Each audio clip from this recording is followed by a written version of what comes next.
మా latest videos కోసం మా ఈ తెలుగు న్యూస్ ఛానల్ సబ్స్క్రైబ్ చేసి గంట సింబల్ యాక్టివేట్ చేసుకోండి. ఈ రోజే మహాశివరాత్రి. శివరాత్రి అంటే పరమేశ్వరుడికి ఎంతో ఇష్టమైన రోజు. ఈ రోజే శివుడి కళ్యాణం జరిగింది కనుక ఈరోజు రాత్రి లింగోద్భవ కాలం పూర్తయ్యేలోపు శివ పార్వతుల కళ్యాణ కథను వింటే చాలు, 1 గంటలో మీ దశ తిరిగిపోతుంది.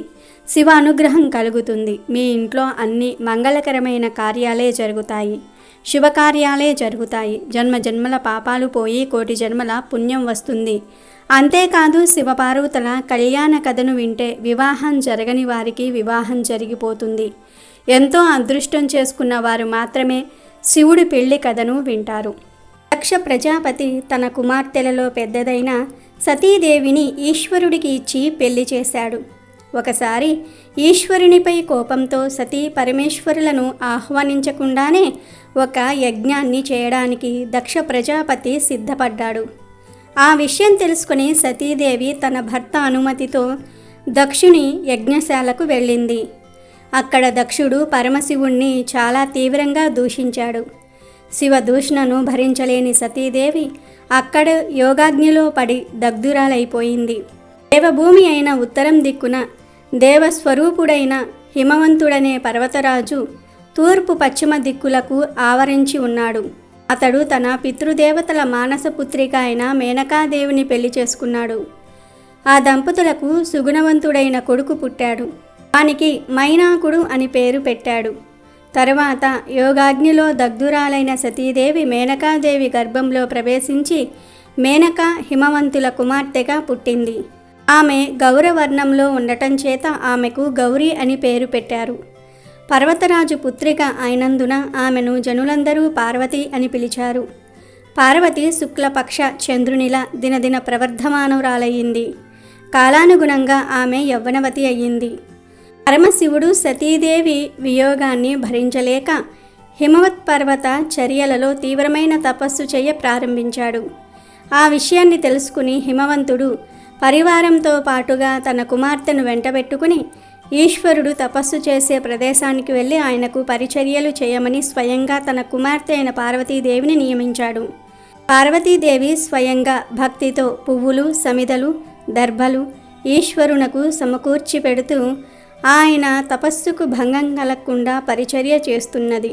ఇంకొక వైపు తారకాసురుడు పెడుతున్న బాధలను భరించలేక దేవతలందరూ దేవేంద్రునితో కలిసి బ్రహ్మదేవుని దగ్గరకు వెళ్ళారు. అప్పుడు బ్రహ్మ ప్రత్యక్షమే దీనంగా ఉన్న దేవతలను చూశాడు. అప్పుడు దేవతలందరూ బ్రహ్మను గొప్పగా స్తుతించారు. వాళ్ల ముఖాలు కాంతి విహీనములై ఉండడానికి కారణాన్ని అడిగాడు బ్రహ్మ. దానికి దేవతలు తారకాసురుని వలన తాము పడుతున్న బాధలను వివరించి వాణ్ణి సంహరించమని ప్రార్థించారు. అప్పుడు బ్రహ్మ దేవతలతో, దేవతలారా, మీ కోరిక నెరవేరుతుంది, కానీ నేను వాణ్ణి సంహరించలేను. వాణ్ణి నేనే వృద్ధి పొందించాను. విష వృక్షాన్నైనా తానే పెంచి తానే నరుకుట తగనిది కాదు కదా.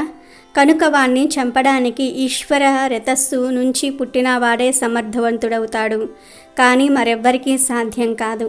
ఈశ్వరుని రేతస్సును పార్వతి మాత్రమే భరించగలదు. అందువలన ఇనుము అయస్కాంతము చేత ఆకర్షింపబడినట్లుగా శివునకు పరిచర్యలు చేస్తున్న పార్వతి మనసును పరమేశ్వరుడు ఆకర్షించేటట్లుగా ప్రయత్నించండి. ఆ పార్వతీ పరమేశ్వరుల కుమారుడు మీకు సేనాని అవుతాడు. అతడే తారకాసురుణ్ణి అంతమొందిస్తాడు అని చెప్పి బ్రహ్మ అంతర్ధానమయ్యాడు.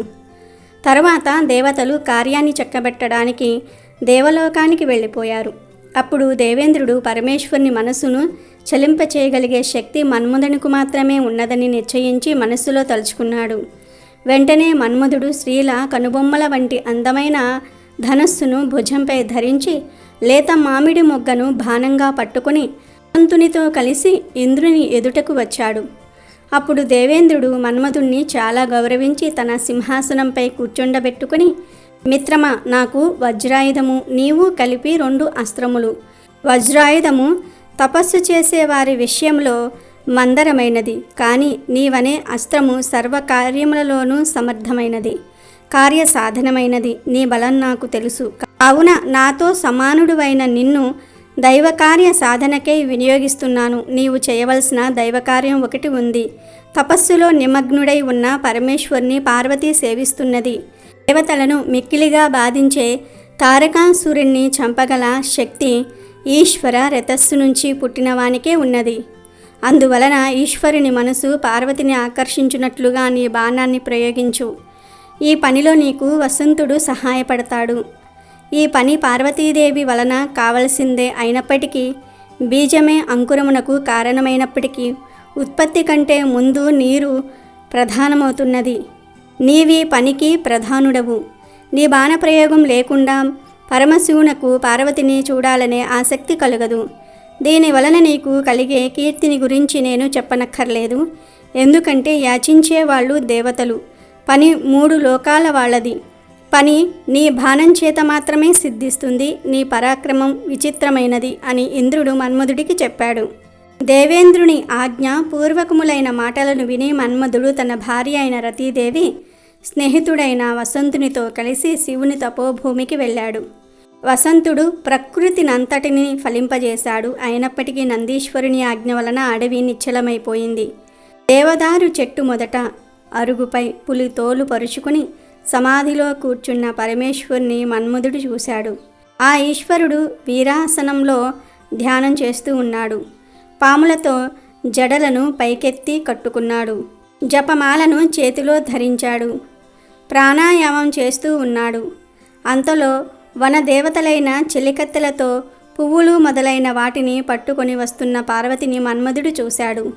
పార్వతీదేవి పరమశివుని దగ్గరకు వచ్చింది. అదే సమయంలో ఈశ్వరుడు తన తేజస్సును సాక్షాత్కరింపజేసుకుని యోగాన్ని విడిచిపెట్టాడు. నంది శివునకు నమస్కరించి సేవాభావంతో పార్వతి వచ్చిన విషయాన్ని చెప్పాడు. పార్వతీదేవి చెలికెత్తెలు తాము తెచ్చిన పువ్వులను శివుని పాదాల దగ్గర పెట్టారు. పార్వతీదేవి కూడా తన జడలో ధరించిన పువ్వులు జారునట్లుగా వంగి నమస్కరించింది. అప్పుడు శివుడామెను సవతి పోరులేని ప్రియుడిని భర్తగా పొందమని ఆశీర్వదించాడు. మన్మధుడు వాళ్ళిద్దరినీ దగ్గరగా చూశాడు. తాను పూల బాణాన్ని ప్రయోగించడానికి ఇదే తగిన సమయమని నిశ్చయించుకుని తన వింటినారిని సంధించాడు. పార్వతీదేవి తామర పూసల తావలాన్ని శివుని చేతికి ఇచ్చింది. ఆ దండను అందుకోవడానికి శివుడు తీసుకోవడానికి సిద్ధపడ్డాడు. మన్మధుడు బాణాన్ని వింటికి సంధించాడు. అతడు బాణాన్ని ప్రయోగించే లోపులోని శివునిలో కొంచెం ధైర్యం తగ్గి తన 3 కళ్ళతోనూ ఎర్రని పెదవి గల పార్వతీ ముఖాన్ని చూశాడు.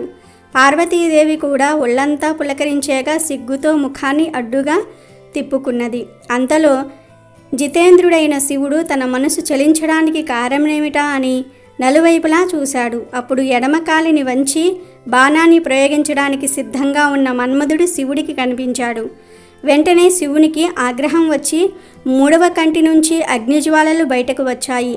ఆ జ్వాలలు దేవతలు వారించే లోపలనే మన్మధుని దహించి వేశాయి. తన భర్త కాలిపోవడాన్ని చూసి రతీదేవి మూర్ఛపోయింది. ఇక శివుడు తన తపస్సునకు అడ్డుపడిన పార్వతి నుంచి దూరంగా వెళ్ళిపోవాలని ప్రథమ గణాలతో పాటుగా అంతర్ధానం చెందాడు.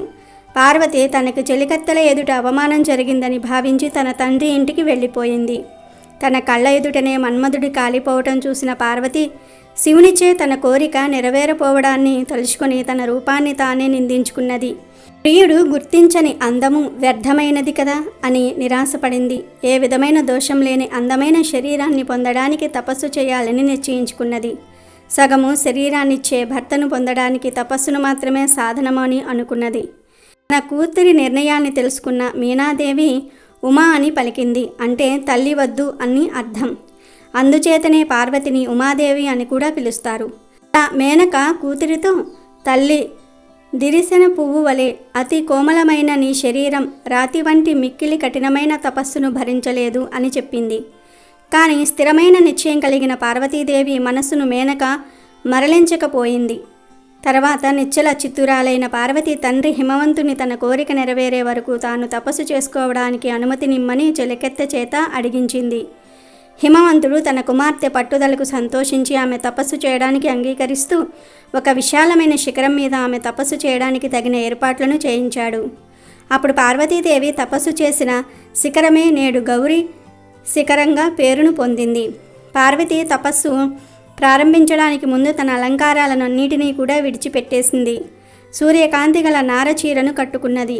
ఆమె ముఖం తలదువ్వి పువ్వులతో అలంకరించినప్పుడంతా అందంగా ఉండేదో తపస్వినిగా జడలు కట్టినప్పుడు కూడా అంతే అందంగా ప్రకాశిస్తున్నది. తపో నియమాన్ని అనుసరించి పార్వతి ముంజ త్రాటిని 3 పేటలుగా ధరించింది. దాని చేత ఆమె కంటి భాగం కందిపోయి ఎర్రగా అయ్యింది. ఆ దేవి పెదవులకు లత్తుక పూసుకోవడానికి, ఒంటికి మంచి గంధాన్ని పూసుకోవడానికి ఉపయోగించే చేతులు ఇప్పుడు దర్భలను కొయ్యడానికి, జపమాలను తిప్పడానికి ఉపయోగిస్తున్నది. శ్రేష్టమైన మెత్తని పక్కపై పడుకునే పార్వతి తన చేతినే దిండుగా చేసుకుని రాతిపై పడుకుంటున్నది. పార్వతి తన కోమలమైన శరీరాన్ని లెక్క చేయక కఠినమైన తపస్సుకు సిద్ధపడింది.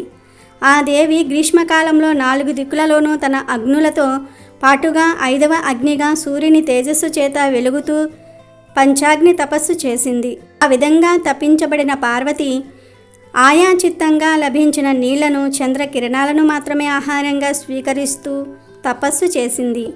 పంచాగ్ని మధ్యలో తపించిన ఆమె శరీరంపై తొలకరి జల్లులు పడటం చేత కొంత ఉపశమనం కలిగింది.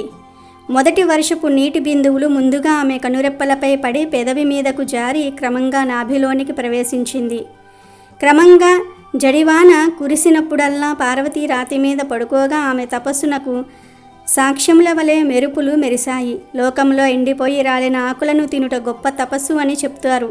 కానీ ఆ పార్వతి అలా ఎండి రాలిన ఆకులను కూడా తినకుండా తపస్సు చేయటం వలన ఆమెను పురాణమును తెలిసిన వాళ్ళు అపర్ణ అని పిలిచారు. అమరతూడు వలె మృదువైన ఆమె శరీరము ఈ విధంగా ఎండకు ఎండి వానలో తడిచి చలికి వణికి మహామునుల తపస్సులను అతిక్రమించింది. అయితే ఒకనాడు నల్లలేడి చర్మమును, మోదుగు దండాన్ని ధరించి నేర్పుతో మాట్లాడగలిగి బ్రహ్మ తేజస్సు చేత ప్రకాశిస్తూ మూర్తి భవించిన ఒక బ్రహ్మచారి పార్వతీదేవి తపోవనానికి వచ్చాడు. పార్వతీదేవి ఆయనకు ఎదురు వెళ్ళి గౌరవంగా సపర్యలను చేసి ఆశ్రమానికి తీసుకుని వచ్చింది. విధిపూర్వకంగా పార్వతి శిన పూజా సత్కారాలను పొంది కొంతసేపు మార్గాయాసము తీర్చుకునే వానివలే నటించి ఉమాదేవిని ఏ విధమైన మనోవికారము లేకుండా చూస్తూ క్రమపద్ధతిలో మాట్లాడడానికి పూనుకున్నాడు ఆ బ్రహ్మచారి. హోమాది కర్మలకు సమిధలు, దర్భలు కష్టపడకుండా దొరుకుతున్నాయా? ఇక్కడి నీళ్లు నీకు స్నానానికి యోగ్యములై ఉన్నాయా? నీ శక్తిని అనుసరించే తపస్సు చేస్తున్నావు కదా. ఎందుకంటే ధర్మ సాధనలలో శరీరమే మొదటిది కదా. నీవు నీళ్లు పోసి పెంచుతున్న ఈ తీగల చిగుళ్ళు బాగా పెరుగుతున్నాయా? ఈ చంచలములైన చూపుల చేత లేళ్ళు తమ జాతి దానవే అనే భ్రమతో నీ చుట్టూ తిరుగుతూ నీ చేతిలోని దర్భలను లాగినప్పుడు నీకు వాటిపై కోపం కలగటం లేదు కదా. ఎందుకంటే తపస్సు చేసే వాళ్లకు కోపం కలగకూడదు. పార్వతి, అందము పాపకార్యాన్ని చేయనివ్వదు అనే మాట నీ అందు సత్యమై ఉన్నది. అందుచేతనే మునులందరూ నిన్నే అనుసరిస్తున్నారు. నీ తండ్రి అయిన హిమవంతుడు నిన్ను కుమార్తెగా పొందటం వలన పవిత్రుడైనట్లుగా మరి ఇతరములైన వాటి చేత పవిత్రుడు కావటం లేదు. నీవు త్రివర్గాలలో ధర్మాన్ని మాత్రమే అనుసరించటం వలన నేను ధర్మమే త్రివర్గాలలో గొప్పదని తెలుసుకొనుచున్నాను. 7 మాటల చేత స్నేహం ఏర్పడుతున్నదని విద్వాంసులు చెప్తూ ఉన్నారు. కావున సుందరి, నన్ను పరాయివానిగా భావించకు. బ్రాహ్మణులకు సహజమైన స్వభావం చేతను నీతో ఏర్పడిన స్నేహము చేతను గొప్ప సహనగుణం గల నిన్ను ఒకటి అడగాలనుకుంటున్నాను. రహస్యము కానిదైతే సమాధానం చెప్పు. మొదటి బ్రహ్మ అయిన హిరణ్య గర్భుని వంశంలో పుట్టిన దానవు, 3 లోకాల సౌందర్యము రాశిగా పోసి సృష్టించబడిన అందగత్తెవు. ఐశ్వర్య సుఖం కోసం నీవు వెతకనవసరం లేదు. కొత్త యవ్వన వయసులో ఉన్న దానవు. ఇంతకంటే తపస్సుకు ఫలమేమిటో చెప్పు. సాధారణంగా స్త్రీలు భరించలేని అవమానాన్ని పొందినప్పుడు ఈ విధమైన తపశ్చర్యకు పూనుకుంటారు. అటువంటిది నీకు ఎన్నడూ జరగదు. ఎందుకంటే ఇతరులెవ్వరికీ లభించని విచారము లేని రూప సౌందర్యము కలదానవు. నీ తల్లిదండ్రుల వలన నీకెటువంటి అవమానము కలుగదు. అలాగే ఇతరుల వలన కూడా ఏ విధంగానూ అవమానం జరగదు. పాము పడగపై ఉన్న మణిని పొందడానికి ఎవ్వడూ సాహసించడు కదా. యవ్వనంలో ధరించవలసిన ఆభరణాలను విడిచిపెట్టి ముసలితనంలో ధరింపవలసిన నారబట్టలను ఎందుకు ధరించావో చెప్పు. చంద్రుడు నక్షత్రాలతో కూడిన రాత్రి సమయంలో సూర్యోదయానికి అర్హమవుతుందేమో చెప్పు. స్వర్గాన్ని కోరి తపస్సు చేస్తున్న దానివైతే నీ శ్రమ వ్యర్థమే. ఎందుకంటే నీ తండ్రి నివాస భూమిలే దేవతా విహార స్థలాలు. లేదా వరుని గురించి తపస్సు చేస్తున్న దానవైతే ఇక తపస్సు చాలించు. రత్నాన్ని ధరించే వాళ్లే ఎత్తుక్కుంటారు గాని రత్నం తనను ధరించే వాళ్ల కోసం ఎతకదు కదా. ఈ వేడి నిట్టూర్పు వలన నీవు వరుని కోసమే తపస్సు చేస్తున్నట్లుగా నా మనసులో సందేహం కలుగుతున్నది. నీవు వరించదగిన వాడే ఉండడు. అయినా నీవు వరించినప్పటికీ లభించని వాడెవడున్నాడు? ఆహా, నిన్ను ఇంతగా కష్టపెడుతున్న ఆ యవ్వనవంతుడు ఎవడో గాని తన సౌందర్య గర్వంతో మోసపోయాడని నేను భావిస్తున్నాను. ఇటువంటి స్థితిలో నిన్ను చూసిన మనసున్న వానికెవరికైనా సరే మనసు మండుతుంది. ఓ గౌరీ, ఎంతకాలం నీవిలా కష్టపడతావు? ఇక నీ తపస్సు చాలించు. నేను కూడా తపస్సు చేసిన వాడినే. కావాలంటే నా తపస్సులో సగభాగాన్ని నీకు ఇస్తాను. దానివలన నీవు కోరిన పీయును పొందవచ్చును. అతడెవడో నాకు చెప్పు అని బ్రహ్మచారి అయిన బ్రాహ్మణుడు అడగ్గా పార్వతీదేవి సిగ్గుతో తాను చెప్పలేక పక్కనున్న తన చెలికత్తె వైపు క్రీకంటితో సైగ చేసింది. అప్పుడు ఆ చెలికత్తె బ్రహ్మచారితో ఇలా చెప్పింది. విద్వాంసుడా, మా పార్వతిని గురించి తెలుసుకోవాలని నీకు కుతూహలంగా ఉన్నది. చెబుతాను విను. ఈమెను దేవేంద్రుడు మొదలైన సంపన్నులైన దిక్పాలకులు పెళ్లి చేసుకోవడానికి సిద్ధపడినప్పటికీ వాళ్ళను తిరస్కరించి రూపం చేత జయింప సఖ్యం కానివాడు, మన్మధుణ్ణి జయించినవాడు ఆయన పరమేశ్వరుని భక్తిగా పొందదలిచి తపస్సు చేస్తున్నది. పూర్వము మన్మధుడు ప్రయోగించిన బాణాన్ని ఈశ్వరుడు హూంకారంతో కోపించగా అది వెనక్కి వచ్చి ఈ పార్వతి గుండెల్లో గాఢంగా నాటుకున్నది. అప్పటి నుంచి తండ్రి ఇంట మదనావస్థను పొందిన పార్వతి నుదుటిపై చందనాన్ని పూసుకున్నప్పటికీ ఒకనాడు కూడా ఉపవాసాన్ని పొందలేదు. మంచుతో గట్టిపడిన రాతి పలకపై పడుకోగా ఈమె శరీరపు వేడికి ఆ మంచు పలక కరిగిపోయింది. కానీ ఆమెకు చల్లదనం కలగలేదు. తన ప్రియుని చిత్రాన్ని పటంలో గీసి, ప్రియుడా, నీవు అన్నీ తెలిసిన వాడవని పండితులు చెప్తూ ఉన్నారు. మరినిపైనే మనసును నిలిపిన నన్నెలా తెలుసుకొనలేకపోతున్నావు అని ప్రశ్నించేది. రాత్రి 3 జాములు మెలకువగా ఉండి 4వ జామున క్షణకాలం కన్నులు మూసి శివుడు వచ్చి వెళ్ళిపోతున్నట్లుగా కలగని నీలకంఠ ఎక్కడికి వెళ్ళిపోతున్నావు అని వివరిస్తూ మేల్కునేది. జగన్నాథుడైన ఆ పరమేశ్వరుని ఎన్నటికీ చూడలేక తండ్రి అనుమతిని తీసుకుని తపస్సు చేయాలనే ఆలోచనతో మాతో కలిసి ఈ తపోవనానికి వచ్చింది. ఈమె తపస్సు ప్రారంభించే ముందు నాటిన విత్తనం మొలకెత్తి పెద్ద చెట్టే పుష్పించి ఫలించి ఈమె తపస్సుకు సాక్ష్యంగా నిలిచింది. కానీ ఈమె కోరిక మాత్రం ఇంకా మొలకెత్తనైనా లేదు. తపస్సు చేత కృషించిపోయిన పార్వతిని చూస్తున్న మాకు ఎండిపోయిన నాగేటి చాలును తడిపిన దేవేంద్రుడిలా దుర్లభుడైన ఈ ఈశ్వరుడు ఎప్పుడు అనుగ్రహిస్తాడో మేము తెలుసుకోలేకపోతున్నాము అని ఈ విధంగా పార్వతి హృదయాన్ని రహస్యం లేకుండా చెప్పిన చెలికత్తె మాటలను విని బ్రహ్మచారి ఇలా అన్నాడు. ఓయి, నీ చెలికత్తె చెప్పిన మాట నిజమేనా అని పార్వతిని అడిగాడు. అప్పుడు పార్వతి నమస్కరించి జపమాలను మోచేతిలో వేసుకుని సిగ్గుపడుతూనే బ్రహ్మచారితో, వేద విధుల్లో శ్రేష్ఠుడా, నీవు విన్నదంతా నిజమే అని అంది. అప్పుడు ఆ బ్రహ్మచారి, ఆ పరమేశ్వరుడు చాలా అమంగళములైన అలవాట్లు కలవాడని తెలిసి కూడా మళ్ళీ వానినే వరుస్తున్నావు. వానిని గురించి ఆలోచించి నీ ప్రయత్నాన్ని విడిచిపెట్టు. అడు వస్తువును పొందాలనే పట్టుదల కలపార్వతి. మంగళప్రదమైన వివాహ కంకణం ధరించిన నీ చేతిని పాములను కడియముగా ధరించిన శివుడు తన చేతితో మొదటిసారిగా పట్టుకున్నప్పుడు నీవు ఏ విధంగా ఓర్చుకోగలవు? నూతన వధువుగా కలహంస గుర్తులు కలిగిన నీ పట్టుచీర కొంగును రక్తంతో తడిసిన ఏనుగు చర్మంతో ముడిపెట్టడం తగనిదేమో నీవే ఆలోచించు. గొప్ప రాజభవనంలో పువ్వులు పరిచిన నేలపై పొడుండే నీవు కాలి పారాని గుర్తులు వెంట్రుకలతో వెదజల్లబడిన శ్మశానములో ఉండడానికి శత్రువు కూడా సహించలేడు. ముక్కంటి వక్షస్థలాన్ని పొందటం సులభమే, కానీ అతని వక్షస్థలంపై ఉన్న చితాభస్మం మంచి గంధపు పూత కలిగిన నీ వక్షస్థలానికి అంటుకుంటుంది. పార్వతి, ఇంతకంటే నవ్వుల పాలయ్యే విషయం మరి ఒకటి ఉంది. కొత్త పెళ్లి కూతురుగా పట్టపుటేనుగుపై ఊరేగించవలసిన నీవు ముసలి ఎద్దుపై ఎక్కి తిరగటం చూసి ప్రజలందరూ నవ్వుతారు. పార్వతి, శివునిలో వరుణకు ఉండవలసిన లక్షణాల్లో ఏ ఒక్కటైనా ఉన్నదేమో ఆలోచించు. శరీరపు అందాన్ని చూస్తే వంకర కన్నులు, పుట్టుక ఎటువంటిదో ఎవరికీ తెలియదు. దిగంబరత్వమే అతని సంపదను తెలియజేస్తున్నది. అందువలన ఈశ్వరుని పెళ్లి చేసుకోవాలనే ఆలోచనను విడిచిపెట్టు. నీకు ఈశ్వరుడికి సంయోగము తగినది కాదు. శ్మశానంలో ఉన్న మరణశిలకు, యజ్ఞశాలలో ఉన్న యూపస్తంభానికి చేసే దైవిక పూజని చెయ్యురు కదా అని పలికాడు. అప్పుడు పార్వతీదేవి కోపంతో బ్రహ్మచారికి ఇలా చెప్పింది: నీవు నిజంగా ఈశ్వరుని పరమార్థాన్ని తెలిసిన వాడువు కావు. అందుచేతనే నాతో ఈ విధంగా మాట్లాడావు. లోక సామాన్యము కాని కారణం ఊహింపలేని మహాత్ములను గురించి అవివేకులు ఈ విధంగానే ద్వేషిస్తూ ఉంటారు. ఆపదలకు ప్రతీకారంగా కానీ, సంపదలను కోరుకున్నవారు కానీ మంచి గంధం మొదలైన సుగంధ ద్రవ్యాలను, అలంకారాలను స్వీకరిస్తారు. ఈ విధమైన కోరికలు లేని ఈశ్వరునకు వీటితో పనిలేదు. ఈశ్వరుడు దరిద్రుడైనప్పటికీ సంపదలన్నిటికీ కారణమవుతాడు. శ్మశాన నివాసి అయినప్పటికీ 3 లోకాలకు అధిపతి అవుతున్నాడు. భయంకర రూపం కలిగినప్పటికీ శివుడు సౌమ్యుడు అని చెప్తున్నారు.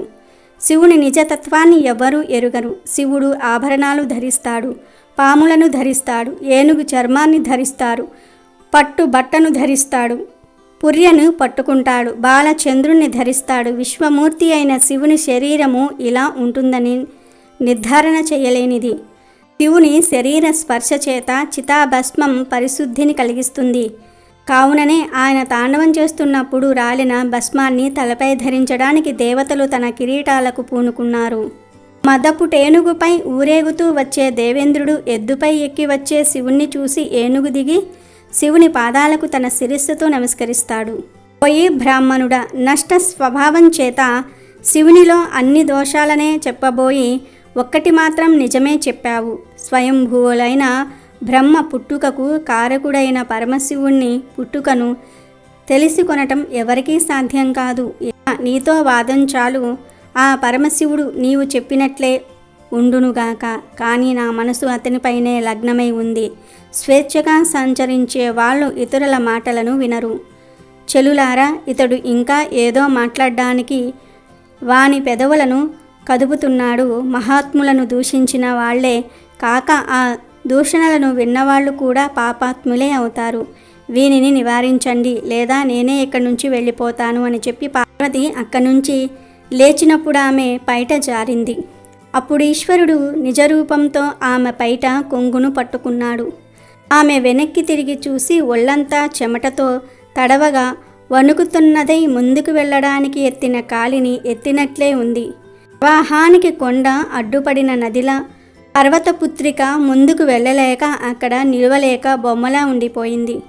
అప్పుడు ఈశ్వరుడు, సుందరాంగి, నీ తపస్సుతో నన్ను ఆకట్టుకున్నావు. నేటి నుంచి నేను నీ పాద సేవకుడను అని చెప్పాడు. ఆ మాటలను విని పార్వతి తాను తపస్సు వలన పొందిన కష్టాన్ని మర్చిపోయింది. తన తండ్రి కన్యాదానం చేయగా తనను భార్యగా స్వీకరింపమని పార్వతి తన చెలికత్తె చేత శివునికి చెప్పించింది. పార్వతి మాటలకు శివుడు అంగీకరించి సప్త మహర్షులను స్మరించాడు.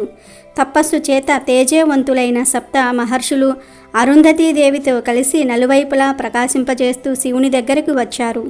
శివుడు ఆ మహర్షులందరినీ సమాన భావనతోనే గౌరవించాడు. పరమశివునకు అరుంధతిని చూడగానే తాను కూడా భార్యను పొందాలనే కోరిక ఎక్కువైంది. పతివ్రతలైన భార్యలే ధర్మ సాధనకు మూలమైన వాళ్ళు. శివునికి భార్యను పొందాలనే కోరిక కలగగా మన్మధునికి ఉపశమనం కలిగింది. సాంగముగా 4 వేదాలను అధ్యయనం చేసిన మహర్షులు సంతోషంతో జగద్గురువైన పరమశివునితో ఇలా చెప్పారు: మేము వేదాలను నియమపూర్వకంగా అభ్యసించినందుకు, ప్రకారంగా హోమం చేసినందుకు, మేము చేసిన తపస్సునకు నేడు మాకు ఫలితం సిద్ధించింది. జగత్ ప్రభువైన నీవు మమ్మల్ని స్మరించటం వలన మా కోరిక సిద్ధించింది. నిన్ను మనసులో కలిగిన వాడే పూజ్యుడైనప్పుడు నీ మనసులో ఉన్న వాళ్ళు పూజ్యుల్లో శ్రేష్ఠులవుతారు. ముందే మేము సూర్యచంద్రుల కంటే ఉన్నతమైన స్థానాన్ని పొంది ఉన్నాము. ఇప్పుడు నీవు మమ్మల్ని స్మరించటం వలన ఇంకా ఉన్నతమైన స్థానాన్ని పొందిన వాళ్ళమయ్యాము. గొప్పవారి ఆదరణము, తమ గుణాలలో విశ్వాసము కలిగి ఉండట చేత మేము నీచే గౌరవాన్ని పొంది మేము గొప్పవాళ్లముగా భావించుకుంటున్నాము. నీవు మమ్మల్ని స్మరించినందువలన వచ్చిన సంతోషాన్ని నీకు చెప్పము. విరూపాక్ష, అంతర్యామివైన నీకు మేము ఏమి చెప్పగలము? నిన్ను మేము స్వయంగా చూస్తున్నప్పటికీ నీ యథార్థతత్వాన్ని మేము గ్రహింపలేము. బద్ధులకు అతీతుడవైన నీ ఆత్మస్వరూపాన్ని మాకు చెప్పు. సృష్టి స్థితి సంహారాలలో ఈ రూపం దేనికి సంబంధించినది? సరే, నీ స్వరూప విషయాన్ని అలా ఉంచు ప్రభు, నీవు స్మరించగా వచ్చిన మేము చేయదగిన కార్యాన్ని ఆదేశించండి అని ప్రార్థించారు. అప్పుడు ఈశ్వరుడు ఇలా చెప్పాడు, ఓ మహర్షులారా, ఏ విధమైన కార్యమునైనను నేను నా స్వార్థము కోసము చెయ్యనని మీరెరుగుదురు. నేను 8 మూర్తులతో ఈ స్వరూపాన్ని పొందానని మీకు తెలిసినదే కదా. అటువంటి నేను వర్షం కోసం దేవేంద్రుని ప్రార్థించిన చాతక పక్షిల దేవతలు తమ శత్రువైన తారకాసురుని సంహరించడానికి సంతానాన్ని పొందమని నన్ను ప్రార్థించారు. అందువలన పార్వతీదేవి యందు నేను పుత్ర సంతానాన్ని పొందాలనుకుంటున్నాను. మీరు హిమవంతుని దగ్గరకు వెళ్ళి నాకు పార్వతినిచ్చి పెళ్లి చేయవలసినదిగా కోరండి. పెద్దలు కుదిర్చిన సంబంధములకు విరోధములుండవు. మహోన్నతుడు, స్థిరమైన వాడు, భూభారాన్ని వహిస్తున్న హిమవంతుడు చాలా పూజనీయుడు. వానితో సంబంధము నాకు శ్రేష్టమైనది. లోకంలో ఋషులు చెప్పిన మాటలే ఆచారములవుతున్నాయి కాబట్టి హిమవంతునితో ఏ విధంగా మాట్లాడాలో మీకు నేను చెప్పనవసరం లేదు. పూజ్యురాలైన అరుంధతీదేవి కూడా అక్కడ కార్యాన్ని నిర్వహిస్తుంది. సాధారణంగా వివాహ విషయాలలో స్త్రీలే సమర్థులై ఉంటారు. అందువలన మీరు వెంటనే కార్యసిద్ధికై ఆ పురానికి వెళ్ళండి. మళ్ళీ మనమి మహాకోశ తీరంలోనే కలుసుకుందాము అని శివుడు సప్త ఋషులతో చెప్పాడు. యోగులకు ఆద్యుడైన పరమేశ్వరుడే భార్యను కోరుతున్నాడని తెలుసుకున్న మహర్షులు తాము భార్యలతో కూడి ఉన్నందుకు సిగ్గును విడిచిపెట్టారు. అప్పుడు శివుడి దగ్గర సెలవు తీసుకొని ఆకాశ మార్గంలో ఔషధి ప్రస్థపురానికి వెళ్ళిపోయారు. పరమేశ్వరుడు కూడా తాను ముందుగా నిర్దేశించిన స్థలానికి వెళ్ళిపోయాడు. మహర్షులు ఆకాశ మార్గంలో చాలా వేగంగా ఔషధి ప్రస్థపురాణానికి వెళ్ళారు. పట్టణం అలకా పట్టణం కంటే సంపన్నులైన స్వర్గలోకంలా ఉంది. మహర్షులు ఆ పట్టణాన్ని చూసి స్వర్గం కోసం చేసే పుణ్యకార్యాలు మోసములని భావించారు. ద్వారపాలకులు ఆ మహర్షులను చూసి ఉండగానే వాళ్ళు హిమవంతుని మందిరానికి వెళ్ళారు. హిమవంతుడు పూజాద్రవ్యములతో మహర్షులకు ఎదురు వెళ్ళి స్వాగతించాడు. స్వయంగా మహర్షులను సత్కరించిన తర్వాత హిమవంతుడు తానే దారి చూపుతూ అంతఃపురానికి తీసుకుని వెళ్ళాడు. అక్కడ ఋషులను కర్రలతో చేయబడిన ఉన్నతాసనాలపై కూర్చోబెట్టి తానొక ఆసనంపై కూర్చొని మహర్షులతో ఇలా చెప్పాడు. ఓ సప్త మహర్షులారా, ఊహించని మీ దర్శనం నాకు మేఘం లేని వర్షంలాగా కనిపించిందని, పువ్వులు పండ్లుగా తోస్తున్నవని, మీ అనుగ్రహం వలన నేను మూఢుడు జ్ఞాని అయినట్లుగా, ఇనుము బంగారమైనట్లుగా, భూమి నుంచి స్వర్గానికి వెళ్ళినట్లుగా భావిస్తున్నాను. సత్పురుషులు నివసించిన ప్రాంతాన్ని తీర్థమని చెప్తారు కాబట్టి నేను ఈనాటి నుండి ప్రాణులను పవిత్రులను చేయగల వాడనని భావిస్తున్నాను. బ్రహ్మోత్తములారా, నా శిరస్సుపై గంగ పడటం చేత అలాగే పరిశుద్ధములైన మీ పాదజలం చేత నేను పరిశుద్ధున్నయ్యానని భావిస్తున్నాను. ఇదిగో నేను, ఈమె నా భార్య, ఈమె నా కుమార్తె. మీకు ఏ ఏ కార్యము ఎవరి వలన కలగాలో ఆదేశించండి. బంగారము మొదలైన సంపదలకు లెక్కలేదు అని హిమవంతుడు పలికాడు. అప్పుడు చెప్పవలసిన విషయాన్ని చక్కగా చెప్పటంలో నేర్పరి అయిన అంగిరసుని మాట్లాడమని ప్రేరేపించారు ఋషులు. అంగిరసుడు హిమవంతునితో ఇలా చెప్పాడు. నీవు కోరిన దానిని ఇవ్వడానికి చాలా సమర్థుడవు. ఎంతకంటే గొప్పవాటినివ్వగలవు. నీ శిఖరం లాగానే నీ మనసు కూడా చాలా ఉన్నతమైనది. నిన్ను స్థావర స్వరూపుడవైన విష్ణువు అని చెప్తూ ఉన్నారు. చరాచర ప్రాణికోటికి నీ గర్భము నిలయంగా ఉంది. రసాతల పర్యంతము నీవు భరించలేకపోతే శేషుడు తామర తూండ్ల వలె మృదువైన తన పడగలతో భరించలేడు. ఎడదెగ సముద్రాల చివరి వరకు వ్యాపించిన నీ కీర్తులు జీవనదులై ప్రవహిస్తూ సముద్రాలలో కలిసే నదులు పవిత్రములవటం చేత లోకులందరినీ పవిత్రులను చేస్తున్నాయి. గంగా నది విష్ణు పాదం నుంచి పుట్టడం వలన కొనియాడబడుతూ ఉన్నట్లుగా నీ శిరస్సుపై పడి అలాగే కీర్తింపబడుతున్నది. అందువలన మేము వచ్చిన కార్యాన్ని విను. ఆ పని నీదే. కళ్యాణముల బోధనల వలన ఈ విషయంలో కొంత భాగాన్ని మేము కూడా పొందుతున్నాము. విశ్వకర్మలకు సాక్షి అయిన పరమేశ్వరుడు మా ద్వారా నీ కుమార్తెను కోరుతున్నాడు. శబ్దంతో అర్థము వలె నీ కుమార్తెను ఆయనకు ఇవ్వడానికి యోగ్యమైనది. మంచి భర్త చేతిలో ఉంచిన కన్య మాత్రమే తండ్రికి దుఃఖాన్ని కలిగించదు. చరాచరమైన ప్రాణి సమూహమంతటికి తండ్రి అయిన పరమశివుణ్ణి పెళ్లి చేసుకోవటం వలన నీ కుమార్తె జగన్మాత అవుతుంది. దేవతలందరూ నీలకంఠునకు నమస్కరించిన తర్వాత ఆయన భార్య అవ్వటం వలన నీ కుమార్తె పాదాలకు నమస్కరిస్తారు. పర్వత రాజా, ఉమాదేవి వధువు, నీవు దాతవు. అడిగేవాళ్ళం ఈ మేము. వరుడు సాక్షాత్తు పరమేశ్వరుడు. ఇది నీ వంశాభివృద్ధికి చాలును గదా. ఇతరులను స్తుతించక ఇతరులచే స్తుతింపబడేవాడు, ఇతరులకు నమస్కరించక ఇతరులచే నమస్కరింపబడేవాడు ఆయన పరమేశ్వరుడు నీ కుమార్తె ద్వారా బంధువు అవటం చేత నీవు గురువునకే గురువు అవుతావు అని ఋషి పర్వతరాజుకు చెప్తాడు. ఈ విధంగా దేవర్షి చెప్తూ ఉండగా తండ్రి పక్కన తల వంచి ఇలా విలాసముగా పార్వతీదేవి పద్మపు రేకులను లెక్క పెడుతూ ఉన్నది. హిమవంతుడు తన కోరిక నెరవేరిన వాడైనప్పటికీ మేనాదేవి వైపు చూశాడు. సాధారణంగా గృహస్థులు కుమార్తె పెళ్లి విషయంలో తమ భార్య కన్నులతోనే చూస్తారు. మేనకాదేవి కూడా తన భర్తకిష్టమైన ఆ కార్యమంతా తనకిష్టమే అన్నట్లుగా తల ఊపుతుంది. అంగీరసుని మాటలకు ఇదే సమాధానమన్నట్లుగా శుభముగా అలంకరించుకున్న కుమార్తె చేతిని హిమవంతుడు పట్టుకుని, తల్లి రా, ప్రపంచ రూపుడైన శివునకు భిక్షంగా నిశ్చయించబడిన దానవయ్యావు.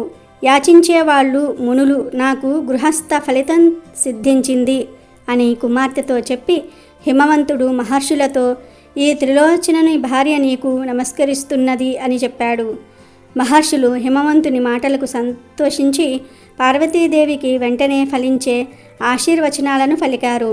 అరుంధతీదేవి సిగ్గుపడుతున్న పార్వతీదేవిని తన తొడలపై కూర్చుండబెట్టుకున్నది. కూతురిపైన ఉన్న ప్రేమ చేత మేనాదేవి దుఃఖిస్తూ ఉండగా, ఇంతకు ముందు వేరొక భార్య లేని పరమేశ్వరునకు నీ కుమార్తె భార్య అవుతున్నదని ఓదార్చింది. హిమవంతుడు మహర్షులను పెళ్లి ముహూర్తం ఎప్పుడని అడగగా నేటికి 4వ రోజునని చెప్పారు. వాళ్ళు హిమవంతుని అనుమతిని పొంది తిరిగి పరమశివునికి చెప్పడానికి ఆకాశ మార్గంలో వెళ్తూ ఉన్నారు. పరమేశ్వరుడు కూడా పార్వతిని పొందాలనే కుతూహలంతో 4 రోజులు అతి కష్టంగా రోజులు గడిపాడు. 3 రోజుల తర్వాత హిమవంతుడు బంధువులతో కలిసి కన్యాదానం చేయడానికి దీక్షను పొందాడు. పార్వతీదేవిపై అభిమానంతో పట్టణంలోని ప్రతి ఇంటిలోని పెళ్లి సంబంధులైన మంగళకరములైన పనులను చేస్తూ ఉన్నారు. అంతఃపురము పట్టణము అంతా ఒకటే అన్నట్లుగా పెళ్లి అలంకరణలు జరిగాయి. మందార పుష్పాలతో రాజ్య మార్గాన్ని అలంకరించారు. పట్టు వస్త్రాలతో నగరమంతా జెండాలను నిలబెట్టారు. బంగారపు తోరణాలతో అలంకరించారు. ఆ పట్టణం స్వర్గ శోభను పొందింది. కొడుకులు కూతుళ్ళు అనేకులు ఉన్నప్పటికీ కూడా భర్త ఇంటికి వెళ్ళిపోతున్నాడనే బాధతో తల్లిదండ్రులకు ఆమెపై ప్రేమ అధికమైంది. పార్వతి అందరి ఆశీర్వచనాలను పొందుతూ బంధుజనుల ఒడిలోకి చేరింది. ఒకరు అలంకరించిన తర్వాత వేరే ఒకరు ఈ విధంగా బంధువులందరూ తమ తమ ఒడిల్లో కూర్చోబెట్టుకుని పార్వతీదేవిని ప్రాంత కాలముహూర్తంలో పార్వతీ పెళ్లికూతురిగా పుణ్యవతురాలైన బంధు స్త్రీలు అలంకరించారు. ఆ గౌరీదేవిని తెల్లని ఆవపిండితో లేత గరికలను నూరి నలుగు పెట్టి అభ్యంగన స్నానం చేయించారు. తర్వాత స్త్రీలందరూ పార్వతీదేవిని పెళ్లికూతురుగా గొప్పగా అలంకరించారు. పార్వతీ ముత్తైదువులకు నమస్కరిస్తూ ఉండగా వాళ్ళు అఖండమైన పతి ప్రేమను పొందమని దీవించారు. మహాశివుడు కూడా నంది భుజాన్ని ఆలంబనం చేసుకుని శార్దూల చర్మాన్ని కప్పిన ఎద్దుపై ఎక్కి ప్రాణమయ్యాడు. 7 మాతృకలు తమ తమ వాహనాలపై శివుణ్ణి అనుసరించారు. తర్వాత ప్రథమగణాలు శూలాలను ధరించి మంగళ తూర్య నాదాలతో అనుసరించారు. శివునకు సూర్యుడు విశ్వకర్మ నిర్మించి ఇచ్చిన గొడుగునిచ్చారు. తర్వాత మొదటి బ్రహ్మ అయిన చతుర్ముఖుడు శ్రీవత్సలాంఛనుడివై విష్ణు సాక్షాత్తు ఆ మహాదేవుని సమీపానికి జయ శబ్దాలను చేస్తూ వచ్చారు. ఇంద్రాది లోకపాలకులు శుభ లక్షణాలైన వస్త్రాభరణాలను ధరించి వచ్చి శిశువును నమస్కరించారు. మహాదేవుడు వారినందరినీ యథారీతిగా గౌరవించాడు. వాళ్ళందరికంటే ముందుగా సప్తఋషులు నిలవగా చిరునవ్వుతో శివుడు ఈ వివాహ యజ్ఞానికి మీరు అధర్వులుగా ప్రవర్తించమని కోరాడు. అందరూ ఆకాశ మార్గంలో ఔషధి ప్రస్థపురానికి చేరుకున్నారు. హిమవంతుడు దేవతల రాకను తెలుసుకుని ఆనందంతో వస్త్రాలంకారాది సంపదల చేతను ఏనుగులతోనూ పరివారంగా ఎదురు వెళ్ళి సాదరంగా దేవతలందరికీ స్వాగతం పలికి విడిది గృహానికి తీసుకుని వెళ్ళాడు. దారిలో ఔషధి ప్రస్థపుర స్త్రీలు తమ పనులను విడిచి మెడలపై నుంచి కుతూహలంతో తమ పరమశివుని చూశారు. అక్కడ శివునకు పట్టు వస్త్రాలను ధరింపజేసి కొత్త వెన్నెలల చేత సముద్రుని వలె పార్వతీదేవి దగ్గరకు తీసుకుని వెళ్ళారు. హిమవంతుడు పార్వతిని తీసుకుని రాగా శివుడు ఆమె చేతిని స్వీకరించాడు. పార్వతీ పరమేశ్వరుల ప్రాణి గహన సమయంలో ఎదురుగా ఉత్తములైన కాంతి పుంజము ఆవిర్భవించింది. ఆ ఉమామహేశ్వరుల దాంపత్య శోభ వర్ణింప సఖ్యం కానిదై దంపతులు ఎత్తైన అగ్నిజ్వాలల చుట్టూ ప్రదక్షిణ చేశారు. పురోహితుని మాటను అనుసరించి ఆ దంపతులు 3 సార్లు ఆ అగ్నికి ప్రదక్షిణం చేశారు. వధువైన పార్వతిని బ్రాహ్మణులు ఆశీర్వదించారు. తల్లి, ఈ అగ్ని మీ వివాహ కర్మకు సాక్షి అయినది. నీ భర్త అయిన శివునితో కలిసి నిర్విచారముగా ధర్మాన్ని ఆచరించు అని దీవించారు. భవానీదేవి చెవులను విస్తరించి యజ్ఞకుల మాటలను శ్రద్ధగా విన్నది. తర్వాత ధ్రువ నక్షత్రాన్ని చూడమని చెప్పగా సిగ్గుతో తల ఎత్తి చూసింది. ఈ విధంగా పురోహితుని చేత నిర్వహించబడిన ప్రాణిగ్రహణ కార్యమైన తరువాత దంపతులు మేనాహిమవంతులకు నమస్కరించి తరువాత హిమవంతునకు నమస్కరించారు. బ్రహ్మ కళ్యాణి వీరమాతవు కమ్మని దీవించాడు. బృహస్పతి పార్వతీ సమేతుడైన శివుణ్ణి చూసి మనసులో శాంతిని పొందాడు. తర్వాత ఆ దంపతులు చతురస్ర వేదికపై బంగారపు ఆసనాలపై కూర్చొని లోకాచారాన్ని అనుసరించి పరస్పరం తడిసిన అక్షింతలను తల్లుకున్నారు. లక్ష్మీదేవి పొడవైన నాలంకల పద్మాన్ని గొడుగుగా పట్టుకున్నది. సరస్వతీదేవి సంస్కృత ప్రాకృత రూపములైన 2 విధములైన భాషలతో స్తుతించింది. ఈ విధంగా దంపతులైన పార్వతీ పరమేశ్వర్లకు ముందుగా పార్వతీదేవి నమస్కల్పం చేత వినాయకుడు జన్మించాడు. తర్వాత దేవకార్యములైన తారకాసుర సంహారం నిమిత్తమే పరమేశ్వరుని రేతస్సు నుంచి మరొక పుత్రుడు జన్మించాడు. వానికే సుబ్రహ్మణ్యేశ్వర స్వామి అని, కార్తికేయుడని, షణ్ముఖ పుత్రుడని వివిధములైన పేర్లున్నాయి. అతడు తారకాసురుని సంహరించాడు. శివపార్వతుల కళ్యాణం జరిగింది శివరాత్రి రోజే కనుక ఈరోజు ఈ కథను వింటే మీకు అన్ని శుభాలే జరుగుతాయి. అంతేకాదు ఈరోజే శివుడు లింగ రూపంలో ఆవిర్భవించాడు. పూర్వము బ్రహ్మ విష్ణువులు తమలో తాము నేను గొప్ప అంటే నేను గొప్ప అని వాదించుకున్నారు. ఆ వాదనలాట కాస్త వివాదంగా మారింది. అది మరింతగా పెరిగి యుద్ధానికి దారితీసింది. ఆ యుద్ధానికి లోకాలన్నీ తల్లడిల్లాయి. దాంతో పరమేశ్వరుడే స్వయంగా రంగంలోనికి దిగాలనుకున్నాడు. ఈశ్వర సంకల్పంతో ఒక పెద్ద జ్యోతిర్లింగం బ్రహ్మ విష్ణువుల మధ్య వెలసింది. బ్రహ్మ విష్ణువులు ఇద్దరూ లింగాన్ని సమీపించారు. అప్పటి వరకు వారి మధ్య ఉన్న ఆధిపత్య పోరు తాత్కాలికంగా సద్దుమణిగింది. ఆ మహాలింగం మొదలు తుది తెలుసుకోవాలన్న ఆసక్తి వారిద్దరికీ కలిగింది. బ్రహ్మ హంసరూపం ధరించి లింగం అగ్రభాగాన్ని చూడడానికి, విష్ణువు వరాహ రూపంలో ఆదిని కనుగొనడానికి బయలుదేరాడు. బ్రహ్మకు ఎంతవరకు లింగం అగ్రభాగం కానీ మొదలు కానీ కనిపించలేదు. ఇంతలో లింగం పక్క నుంచి ఒక మొగలి పువ్వు జారి కిందకు రావటం చూసి బ్రహ్మ దాని ఆపి బ్రహ్మకు విష్ణువుకు నడుమ జరిగిన వాదాన్ని వివరించి సహాయం చేయమని అడిగాడు. ఆవు కనబడితే అదేవిధంగా చెప్పి ఆ లింగం అగ్రభాగాన్ని చూపినట్లుగా విష్ణువుతో చెప్పేటప్పుడు అది నిజమేనని సాక్ష్యం ఇవ్వమని ప్రాధేయపడ్డాడు. దాంతో ఆవు మొగలి పువ్వు సాక్షాత్తు సృష్టికర్తయే తమను బ్రతిమలాడేసరికి కాదనలేక సరే అంటాయి. రెండూ కిందకు దిగి వచ్చేసరికి విష్ణువు తాను ఆ లింగం మొదలు చూడలేకపోయాను అని ఒప్పుకున్నాడు. కానీ బ్రహ్మ తాను లింగం అగ్రభాగాన్ని చూశానని, కావాలంటే ఆవును మొగలి పువ్వును అడగమని చెప్పాడు. అప్పుడు నిజమే అంది మొగలి పువ్వు. బ్రహ్మదేవుడి మాటను కాదనలేక ఆయన లింగం అగ్రభాగాన్ని చూశాడని ఆవు తలతో చెప్తుంది. కానీ అసత్యం చెప్పడానికి ఇష్టం లేక తోకతో చూడలేదని చెప్తుంది. బ్రహ్మదేవుడి అసత్య ప్రచారాన్ని చూడలేక ఈశ్వరుడు ప్రత్యక్షమవుతాడు. బ్రహ్మ చెప్పిన ప్రకారము అబద్ధపు సాక్ష్యం చెప్పిన మొగలి పువ్వుతో భక్తులెవ్వరూ తనను పూజించరాదని, తెల్లవారే లేచి ఆవు ముఖం చూడటం కూడా పాపకారణం అని శపించాడు. ఆవు అభ్యర్థన మేరకు తోకతో నిజం చెప్పింది కాబట్టి పృష్ఠభాగం పవిత్రమైనది. తోక భాగాన్ని పూజించిన వారికి పుణ్యఫలాలు కలుగుతాయని వరాన్ని అనుగ్రహించాడు పరమేశ్వరుడు. తర్వాత బ్రహ్మ విష్ణువులు శివుడు ఆధిక్యతను గ్రహించి పూజించి కీర్తించారు. అలా శివుడు లింగ రూపంలో ఆవిర్భవించిన రోజే మహాశివరాత్రి అయినదని పురాణ కథనం. అసలు శివుడికి అభిషేకం అంటే ఎందుకంత ఇష్టం అనే విషయం చాలామందికి తెలియదు. క్షీరసాగర మదన సమయంలో దేవతలు ఒకవైపు నుంచి, రాక్షసులు మరోవైపు నుంచి సముద్రాన్ని చిలుకుతూ ఉండగా ముందుగా ఆలాహలం పుట్టింది. ఆ ఆలాహలం సర్వాన్ని నాశనం చేస్తుంటే దేవతలకు రాక్షసులకు ఏం చేయాలో పాలుపోలేదు. వెంటనే దేవతలందరూ త్రిమూర్తుల్లో ఒకరైన పరమశివుడి వద్దకు వెళ్ళారు. క్షీరసాగర మదనంలో ముందుగా పుట్టిన దాన్ని అగ్రతాంబూలంగా స్వీకరించాలని దేవదానవులు ఆ శివుణ్ణి కోరుతారు. ముందుగా పుట్టింది ఆలాహలం అని గ్రహించిన శివుడు పక్కన ఉన్న పార్వతీదేవితో సేవించమంటావా అని అడుగుతాడు. సకల సృష్టిని కాపాడేందుకు మీరేం చేసినా నాకు సమ్మతమే అని ఆ గౌరీదేవి చెప్పటంతో శివుడు ఆలాహలం సేవించేందుకు ఒప్పుకుంటాడు. వెంటనే క్షీరసాగర మదనం వద్దకు వెళ్ళి ఆలాహలాన్ని తాగి కంఠంలోనే ఉంచుకుంటాడు. అందువల్లే శివుడు గరళకంఠుడు అయ్యాడు. కానీ గరళం శివునిలో విపరీతమైన వేడిని తాపాన్ని పుట్టించటం ప్రారంభించింది. దానిని తట్టుకోవటం శివుడి వల్ల కాలేదు. అందుకే క్షీరసాగర మదనంలో పుట్టిన చంద్రుడిని తీసుకుని తలపై పెట్టుకున్నాడు. అయినా వేడి తగ్గకపోవటం వల్ల గంగాదేవిని కూడా నెత్తిపై ఉంచుకున్నాడు. అయినా శివుడి తాపం తగ్గదు. ఆ తాపం తగ్గడానికి నిత్యం శివలింగాన్ని ప్రజలు అభిషేకిస్తూ తాపాన్ని తగ్గిస్తారు. అలా చేయటం వల్ల శివుడి ఇబ్బందిని తగ్గించవచ్చని భక్తుల నమ్మకం. ఇలా ఎవరైతే శివలింగంపై నీటిని లేదా ఇతర ద్రవ్యాలను పోస్తారో వారు శివుడికి హాయిని కలిగించిన వారవుతారు. అలాంటి వారిని ఆ పరమేశ్వరుడు ఎల్లవేళలా కాపాడుతూ భోగభాగ్యాలు కలిగిస్తాడు. అందుకే ఆ మహాశివుడికి ప్రతినిత్యమే అభిషేకం చేస్తూ ఉంటారు.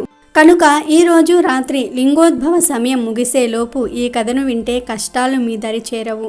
అలాగే ఈ శివరాత్రి రోజు త్రినాథ వ్రత కథను వింటే చాలు శివునితో పాటు విష్ణువు బ్రహ్మల అనుగ్రహం లభిస్తుంది, రాజయోగం పడుతుంది. పురం అను గ్రామంలో మధుసూదనుడు అను బ్రాహ్మణుడు ఉండేవాడు. అతను మిక్కిలి దరిద్రుడు అగుటచే భిక్షమెత్తుకుని జీవించేవాడు. ఆ బ్రాహ్మణుడకు ఒక కొడుకు జన్మించెను. కానీ తల్లిపాలు లేనందువలన ఆ పిల్లవాడు రోజురోజుకు కృషించుచూ ఉండెను. బాలుడు కృషించుచున్నందువల్ల ఆ బ్రాహ్మణ స్త్రీ పెనిమిటితో, అయ్యా, నేను చెప్పిన సంగతి శ్రద్ధతో వినండి. పిల్లవానికి పాలు నిమిత్తం పాలుగల ఆవునొకటి తీసుకొని రండి అని అంటుంది. ఆ మాట భర్త విని, ఓ శ్రీరత్నమా, నీకు వెర్రి పట్టినదా? మనము చూడగా బీదవారము. పాలుగల ఆవు ఎలా దొరుకుతుంది? ధనరత్నములు మనకు లేవు. నేను లోకులలో ఘన్యత ఎలా పొందుతాను? ఎవరు ధన సంపదలు కలిగి ఉంటారో వారికి లోకమంతా మర్యాదలు చేస్తారు. వారికే అంతా భయపడతారు. బ్రాహ్మణులకు సైతం ఆస్తిపాస్తులు ఉంటేనే దానధర్మాలు కూడా ఎక్కువగా చేస్తూ ఉంటారు. నా వంటి బీదవాడిని ఎవరు అడుగుతారు అని బ్రాహ్మణుడు చెప్తాడు. ఆ మాటలు విని భార్య దుఃఖిస్తుంది. ఓ బ్రహ్మదేవుడా, మా వంటి బీద ఇంటిలో ఈ బిడ్డను ఎందుకు పుట్టించినావు? ఏమి తిని ఈ బిడ్డ బ్రతుకుతాడు? ఈ శిశుహత్య నాకు చుట్టుకుంటుంది అని దుఃఖించుచూ ఉండగా ఆ పిల్లవాని ఘోష చూసి ఏమీయూ తోచక ఆ బ్రాహ్మణుడు చింతాక్రాంతుడై విచారించి తన ఇంటిలో ఉన్న కమండలము వగేరా చిల్లర సామానులు తీసుకొని సంతకు వెళ్తాడు. ఆ వస్తువులను సంతలో అమ్మివేసి అమ్మిన సొమ్ముతో 50 రూపాయలు జాగ్రత్తగా పట్టుకొచ్చి భార్య చేతికి ఇవ్వగా ఆమె ఆ సొమ్మును పట్టుకుని సంతోషించి పెనిమిటితో ఇలా అంటుంది. అయ్యా, ఈ సొమ్మును తీసుకుని వెళ్ళి పాలుగల ఆవునొకటి తీసుకుని రండి అంటుంది. తన భార్య చెప్పిన మాట ప్రకారం ఆ బ్రాహ్మణుడు ఆ 50 రూపాయలు పట్టుకుని గ్రామములు తిరుగుతూ ఉంటాడు. ఇట్లు తిరుగుతూ ఒక పెద్ద భాగ్యవంతుడగు షావుకారు ఉండే గ్రామమునకు వెళ్ళెను. ధనధాన్యాలు కలిగి కుబేరునితో సరి సమానంగా ఆ షావుకారు ఉండెను. దైవ ఘటన మాత్రం వేరే ఉన్నది. తన ఆవులలో బోధ అను ఒక ఆవు ఒకటి ఉండెను. అది మిగులు దుష్టబుద్ధి కలది. పైకి మేతకు వెళ్తే పరుల వ్యవసాయంలో చొరబడి తినివేస్తూ ఉండేది. ఒక దినము షావుకారు చూస్తూ ఉండగానే పేదవాని పొలంలో చొచ్చి తినేస్తూ ఉంటుంది.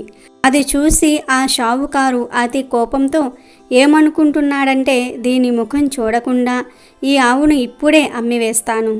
అది విలువగల ఆవు అయితే కాని ఈ దుష్టబుద్ధి గల ఆవును 50 రూపాయలకైనా సరే ఇచ్చేస్తాను అని అనేసరికి ఆ బ్రాహ్మణుడైన మధుసూదనుడు ఆ మాటలు విని ఆ షావుకారుతో ఇట్లనెను.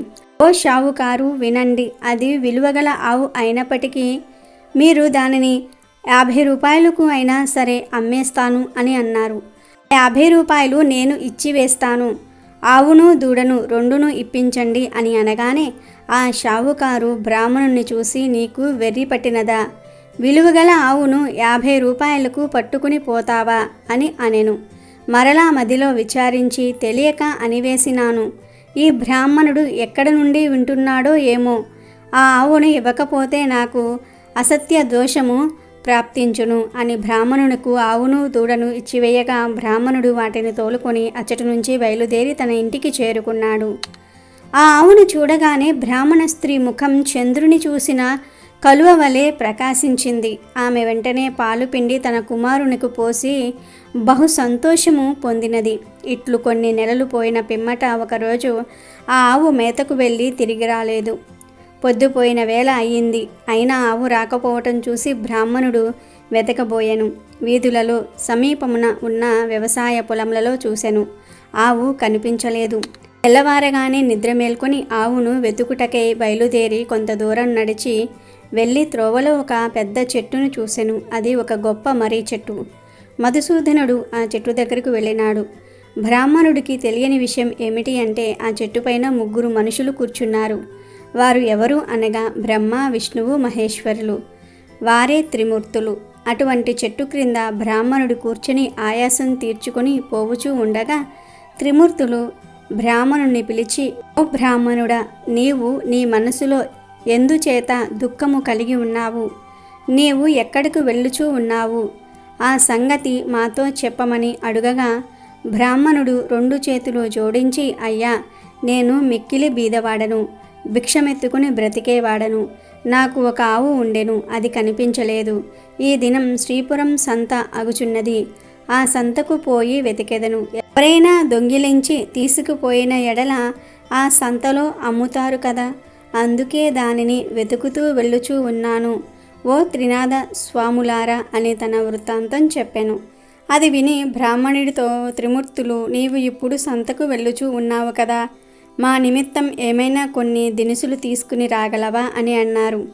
బ్రాహ్మణుడు ఏమి దినుసులు కావాలనని అడుగగా త్రిమూర్తులు ఇట్లనిరి, 1 పైసా గంజాయి, 1 పైసా ఆకువక్కలు, 1 పైసా నూనె మాత్రం తెచ్చి ఇమ్మని చెప్పిరి.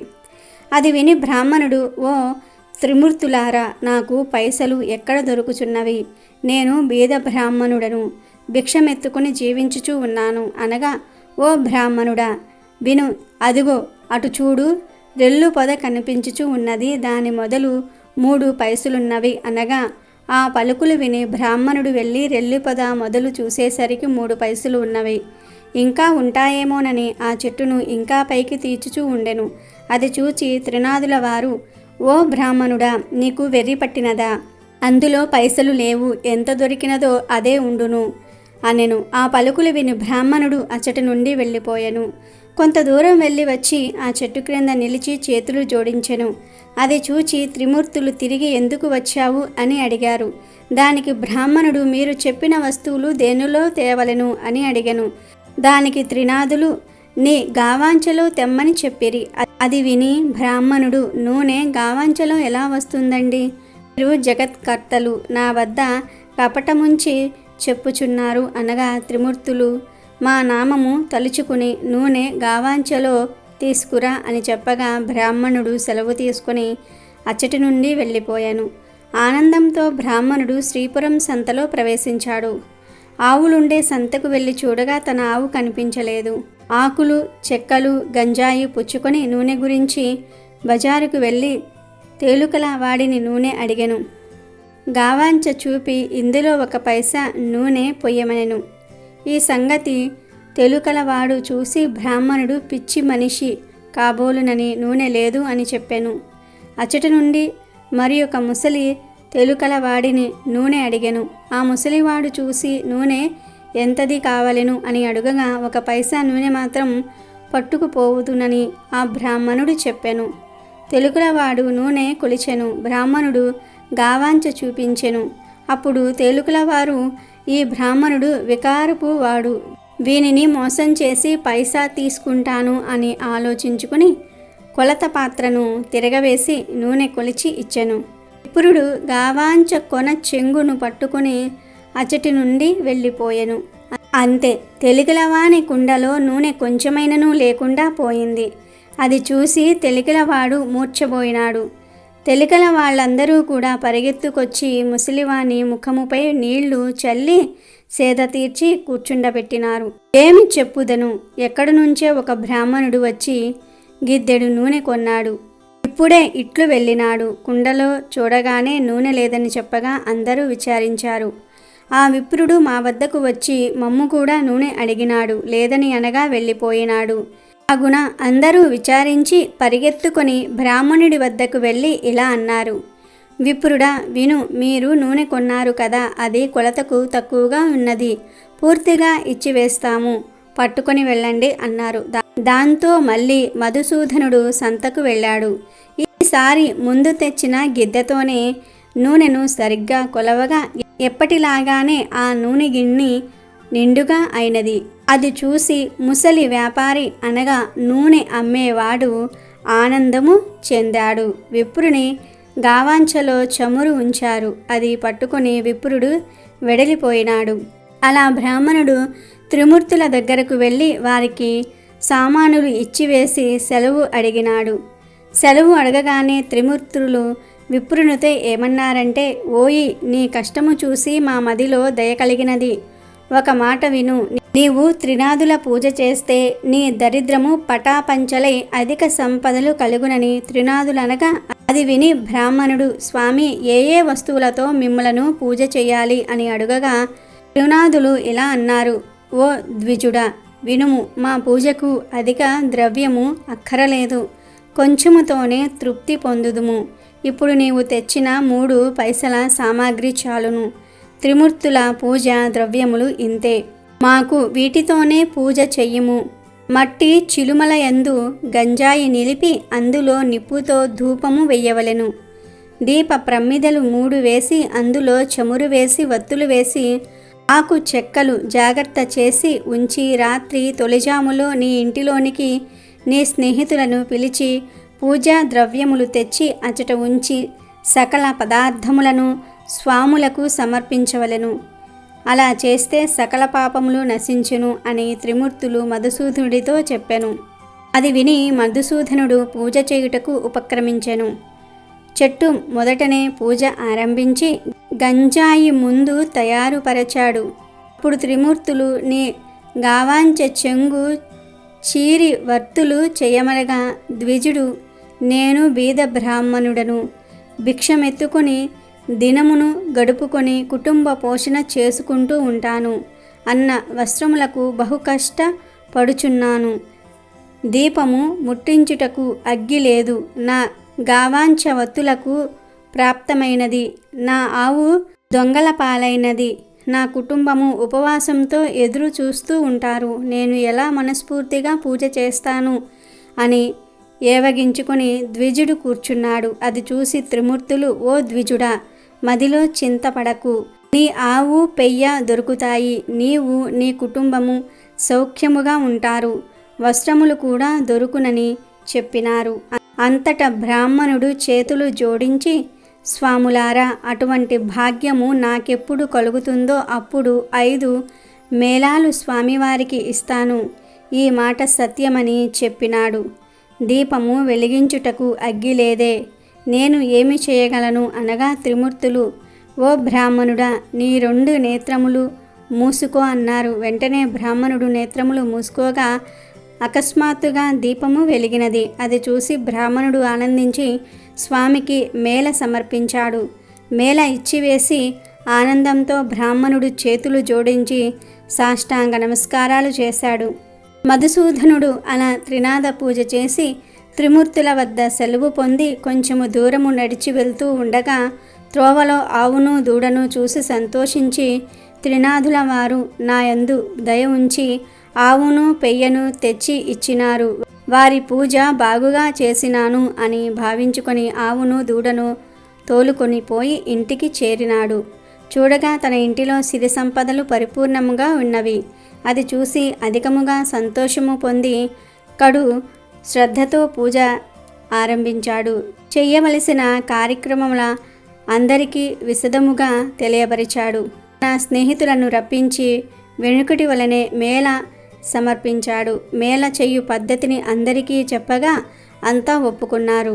ఆ రాజ్యంలో ఉన్న ప్రజలందరూ త్రినాద పూజ చేశారు. అందరి ఇండ్లయందు సుఖ సంతోషములు నిండెను. దానివల్ల షావుకారులు అందరూ కూడా వ్యాపారులు మూసివేసినారు. అందరూ ఆ దేశపు రాజు వద్దకు వెళ్ళి ఫిర్యాదు చేశారు. వారిని చూసి రాజు, మీరందరూ ఎందుకు వచ్చినారు అని అడుగగా, అయ్యా, దయచేసి మా ఫిర్యాదు మీరు వినండి. మధుసూదనుడును పేద బ్రాహ్మణుడు ఒకడు భిక్షమెత్తుకుని జీవించేవాడు. వాడు శ్రీపురం వెళ్ళి వచ్చి త్రినాద మేళను ఆచరించినాడు. త్రినాదులు ఏ దేవతలో వారిని ఆ బ్రాహ్మణుడు పూజించగానే సకల సంపదలు అతనికి కలిగినవి. ఊరిలోనున్న రైతులందరూ కూడా త్రినాద మేళ చేసినారు. గ్రుడ్డివారు, కుంటివారు అందరూ కూడా ఈ మేళను చేసినారు. అందరూ మోక్షమందినారు. ధనధాన్యాలు కలిగి కుబేరునితో సమానమైపోయినారు. మా వ్యాపారములు పోయినవి. ఇలా అయితే మా క్రయ విక్రయములు ఎలా జరుగుతాయి అని చెప్పగా, రాజు ఆ మాటలు విని చాలా కోపము తెచ్చుకొని సకల జనులను పిలిచి కోపంతో ఇట్లన్నాడు, త్రినాదులు అనే దేవతలు ఏమి దేవతలు? వారిని మీరు ఎందుకు పూజించుచూ ఉన్నారు? నేను చెప్పుచున్నాను వినండి. ఆ పూజ మీరు చేయకూడదు. నా మాట కాదని ఆ పూజ ఎవరు చేస్తారో వారు 500 రూపాయలు జరిమానా ఇచ్చి 6 మాసములు ఖైదీలో ఉండవలసింది అని రాజుగారు చెప్పారు. అట్లు కాదని మీరు పూజ చేసిన ఎడల సోలం చేయబడునని రాజుగారు ప్రజలందరికీ కూడా తాకీదు ఇచ్చి పంపినారు. ఈ సంగతి త్రినాదుల వారికి తెలిసింది. ఆ రాజునకు దండన విధించినారు. దాని ఫలితముగా రాజకుమారుడు చనిపోయినాడు. నగరంలో ఏడ్పు ఘోష వినపడుతూ ఉన్నది. ప్రజలందరూ రాజు వద్దకు పరిగెత్తుతూ ఉన్నారు. రాజు దైవకృప తప్పటం వలన తన కుమారుడు చనిపోయాడని అనుకుంటున్నాడు. కుమారుని ముఖం చూస్తూ రాజు ఏడుస్తూ ఉన్నాడు. తల్లి, బంధువులు మొదలగు వారంతా దుఃఖించుచూ ఉన్నారు. దహనము చేయుటకై స్వర్ణ భద్రా నది తీరమందు ఆ శవము నుంచినారు. రాజు బాధను చూసిన త్రినాదులకు దయ కలిగినది. రాజకుమారుణ్ణి బ్రతికిస్తే మనకు పేరు ప్రఖ్యాతలు కలుగును అని బాగుగా ఆలోచించి బ్రాహ్మణ రూపంలో ఆ శ్మశానముకు వచ్చారు. ఆ బ్రాహ్మణులు రాజును వారి సమూహమును చూసి, మీరందరూ ఈ నదీ తీరమునకు ఎందులకు వచ్చినారు? ఎలా విచారించుచూ ఉన్నారు? ఎలా విచారముగా కూర్చున్నారు? ఈ పిల్లవాడు ఎందుకు పడుకొని ఉన్నాడు? ఇతని శరీరంలో చల్లదనము కలదే అని అడుగగా, అంతా త్రిమూర్తులతో ఇలా అన్నారు, మీతో ఏమి చెప్పగలం? రాజకుమారుడు చనిపోయినాడు. ఆ రాజేమి దోషము చేసెనో కానీ ఇతడు చనిపోయినాడు అనగా, ఈ కుర్రవాడు చనిపోలేదు. త్రినాదుల వారికి రాజు అపరాధము చేసినందున ఈ చావు కలిగినది. ఇప్పుడు మీరందరూ త్రినాదులను పూజించితే ఈ బాలుడు లేచి కూర్చుంటాడు. మా మేల చేయుటకు రాజు ఒప్పుకున్నట్లయితే ఈ రాజకుమారుడు బ్రతుకుతాడని చెప్పి త్రినాదమూర్తులు అదృశ్యులైనారు. అందరూ వారి మాటలను విని త్రినాద స్వాముల పేర్లు ఆ రాజతనయుని చెవిలో చెప్పినారు. 7 మేళలు చేయుటకు ఒప్పుకున్నారు. అలా ఒప్పుకోగానే రాజకుమారుడు లేచి కూర్చున్నాడు. అది చూసి అందరూ సంతోషమును పొందినారు. అప్పుడు త్రిమూర్తుల పేరు మాటిమాటికి స్మరించారు. అందరి నోటి నుండి వెలువడిన పలుకులు సముద్ర గర్జన వలె వినిపించినవి. అటువంటి సమయమున ఒక వర్తకుడు ఆ ఊరి మీదుగా తన ఓడలలో విదేశములకు సరుకులను తీసుకువెళ్తూ ఉండెను. ఆ ఓడను నడిపించుకుని స్వర్ణభద్రా నదీ తీరమున ప్రవేశించినాడు. ఘోష చేసిన స్థలము దగ్గరకు వెళ్ళినాడు. వారిని చూసి, జనులారా, త్రినాదుల పేర్లు ఏమి పేర్లు మీరెలా స్మరించుచున్నారు? వినడానికి శ్రద్ధగా ఉన్నాయి అనగా రాజుగారి మనుషులు ఇట్లన్నారు, ఓ వర్తకుడా, వినుము. బ్రహ్మ, విష్ణు, మహేశ్వరులు అనేవారు త్రినాద స్వాములు. అటువంటి ప్రభువులను మా రాజుగారు నిందించినందువలన అపరాధుడైనాడు. ఆ అపరాధము వలన తన కుమారుడు చనిపోవుటచే ఇతనిని మేము తీసుకుని వచ్చి అగ్ని సంస్కారము చేటుకు కూర్చుని ఉన్నాము. ఇది చూచి ప్రభువులకు దయ కలిగినది. వచ్చి రాజకుమారుని బ్రతికించినారు. అందుకు 7 మేళలు చేయుటకు ఒప్పుకున్నాము. వెంటనే రాజకుమారుడు బ్రతికి కూర్చుండెను అని చెప్పారు. ఆ మాటలు విని షావుకారు మదిలో సంతోషించి, అటువంటి ప్రభువులు ఎక్కడుందురో, చనిపోయిన రాకుమారుడు బ్రతికి కూర్చుండెను. నా ఓడలు ఒడ్డున అడ్డుకొని ఉన్నవి. నేను ఈ ఓడపై వెళ్ళి వస్తాను. నా ఇంటికి సుఖంగా చేరుకుంటాను. నాకు వ్యాపారంలో నష్టము రాకుండా ఉంటే ప్రభుల వారికి 5 మేళలు చేస్తాను అని మనసులో సంకల్పించుకొని ఓడపై కూర్చొని నడిపించుకొని వెళ్ళిపోయినాడు.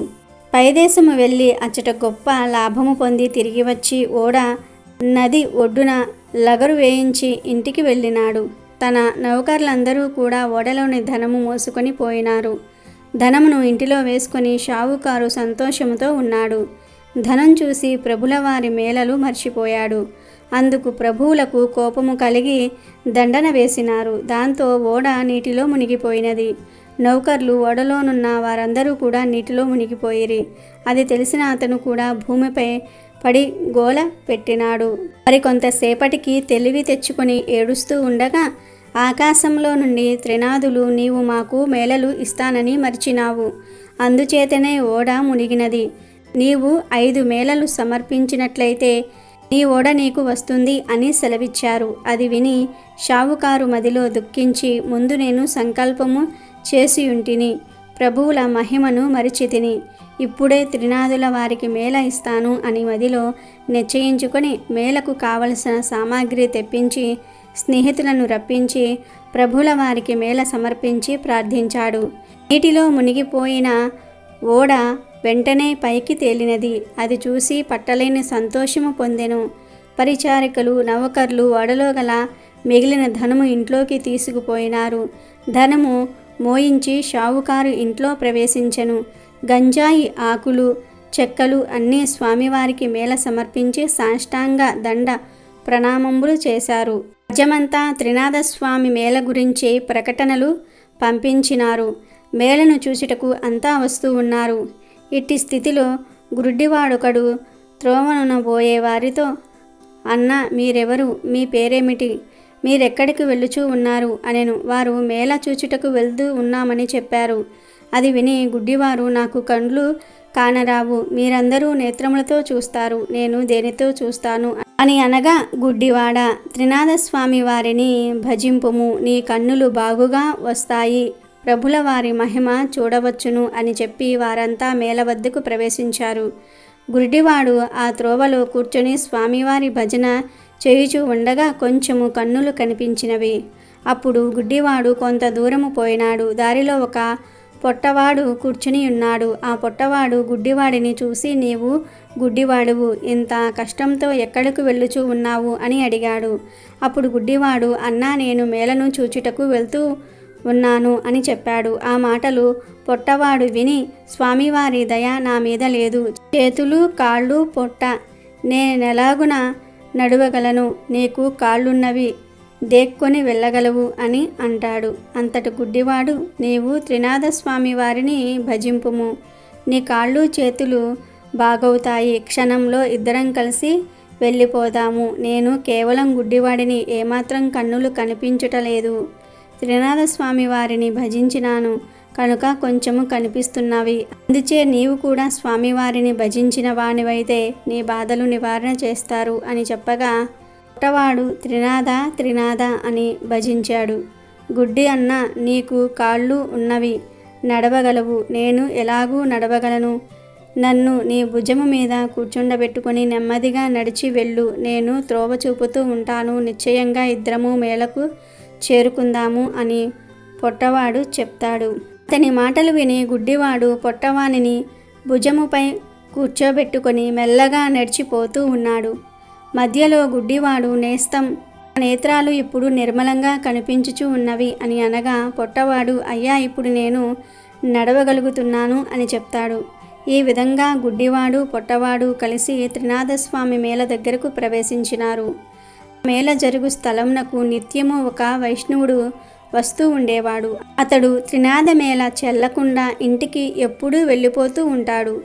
అతనిని ఈ పొద్దు మన స్థానమందు కూర్చుండబెట్టవద్దు అని అనుకుని మేళ చేయు వారంతా వైష్ణవుడు రాగానే చూచి మేళ చెల్లించకుండా నీవు వెళ్ళుచూ ఉన్నావు కాబట్టి నిన్ను మేళ వద్దకు రాకుండా ఆపు చేయడమైనది అని చెప్పగా వైష్ణవుడు, నాయనలారా, నా అపరాధము క్షమించండి, ఇక నుండి మేళ కాకుండా వెళ్ళను, నేను నికరముగా చెప్పుచున్నాను, నా గురువు ఇక్కడకు వచ్చినా సరే విడిచి వెళ్ళను అని అంటాడు. కానీ అప్పుడే గురువు వచ్చి వైష్ణవుని ఇంటిలోనికి వెళ్ళినాడు.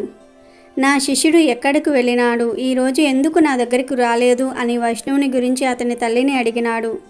అప్పుడు అతనితో ఆమె, నా కుమారుడు మేళ వద్దకు వెళ్ళినాడు అని చెప్తుంది. అప్పుడు గురువు మేళ ఎవరిదని అడిగినాడు. అందులకు ఆ ముసలి ఆమె త్రినాథుని మేళ అని చెప్పినది.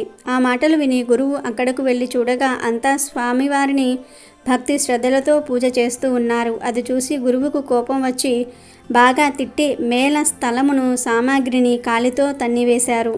తర్వాత వైష్ణవుని పట్టుకొని బరబరా లాక్కుపోయాడు. కొంత దూరము వెళ్ళేసరికి బోరున వర్షము కురియసాగినది. కటిక చీకటి కావటం వలన త్రోవ కనిపించటం లేదు. గురు శిష్యులు చెల్లా చెదురై అతి కష్టం మీద గురువుగారి ఇంటికి చేరుకున్నారు. గురువు ఇంటిలో చూడగా అతని తల్లి గడప వద్ద కూర్చుని ఏడుస్తూ ఉన్నది. గురువు ఆశ్చర్యపడి లోనికి పోయి చూడగా అతని భార్య కుమారుడు చనిపోయినారు. వారిని చూసి గురువు మూర్ఛపోయినాడు.